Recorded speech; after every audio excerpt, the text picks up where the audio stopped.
Alright, welcome back, guys, to my review of this week's Ring of Honor show for April 28th, 2012. And I thought this was a pretty good show. It was entertaining, had some good matches, had a lot of good stuff on it. But before I get into Ring of Honor, I have to say that, man, they did another one of those Extreme Reunion things tonight, and I was reading some results on it, and oh my god, it sounds like such a cluster.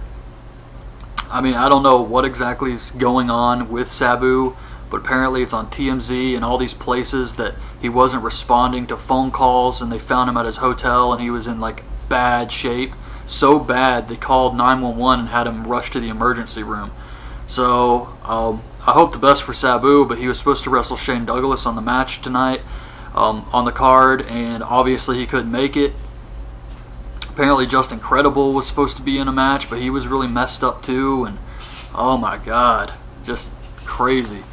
So they had to replace him with Too Cold Scorpio, which probably turned out to be a better match anyway.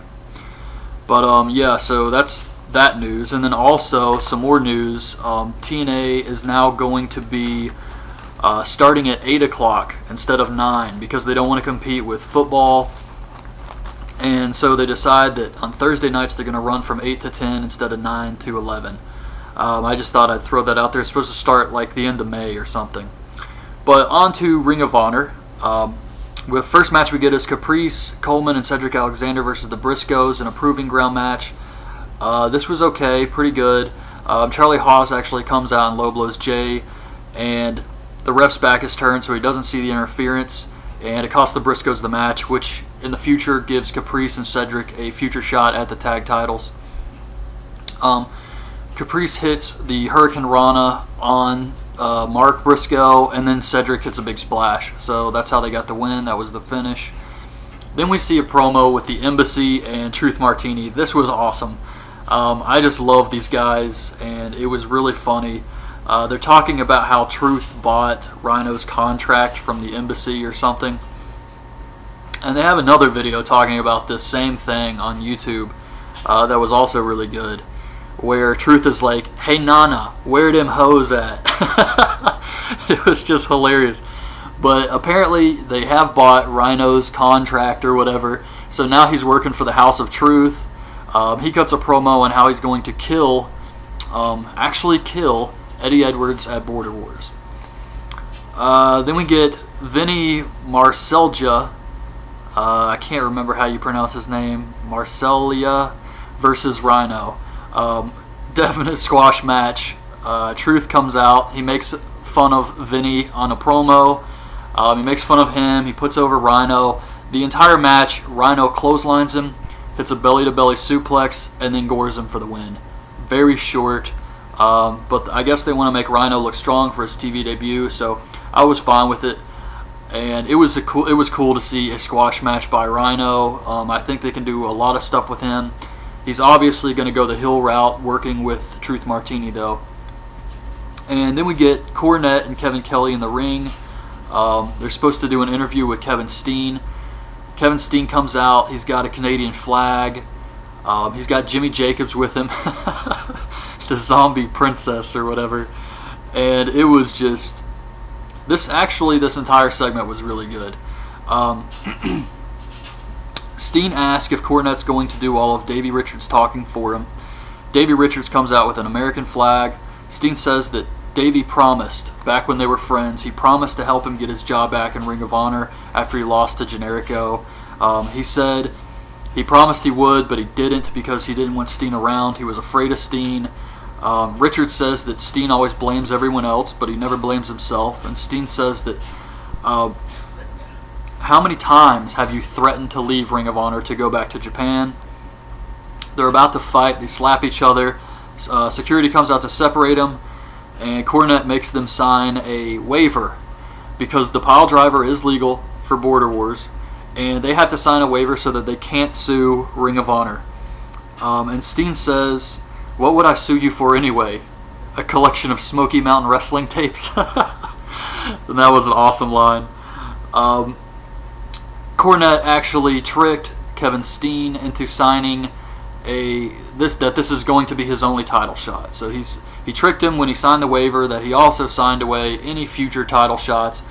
This match is going to be a one-time thing, and that's it for Steen. Not really sure what they're going to do with this yet.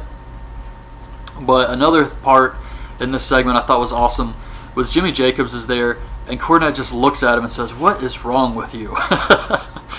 But overall, I thought it was good. It did have a couple bad spots. The last thing they say, like Davey saying, "I'll kick your head off in Toronto," just wasn't the best promo.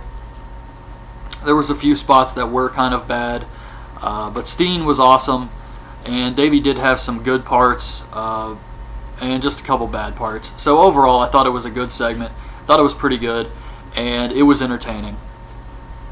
We get another Lance Storm video package again, talking about Mike Bennett. Then we see Jay Lethal talking about taking Ciampa's undefeated streak at Border Wars. Ciampa says he has a decent promo on Lethal. He's not really bad on the mic, I don't think. I think he has kind of a unique look, and he's got this intensity, Ciampa, that he goes with. And I thought it came across as okay. He was talking about how Jay Lethal shouldn't have believed him when he said he was actually going to get in the ring and say he was a better man. And he's just going to beat Lethal again, but I thought it was fine. Eddie Edwards cuts a promo on Rhino saying that he's going to have to gore him in half to beat him. This was decent, much better than his past couple promos. Then we get the main event, which was Adam Cole versus Roderick Strong for the TV title. I thought this was a really good match. Michael Elgin comes out about halfway through.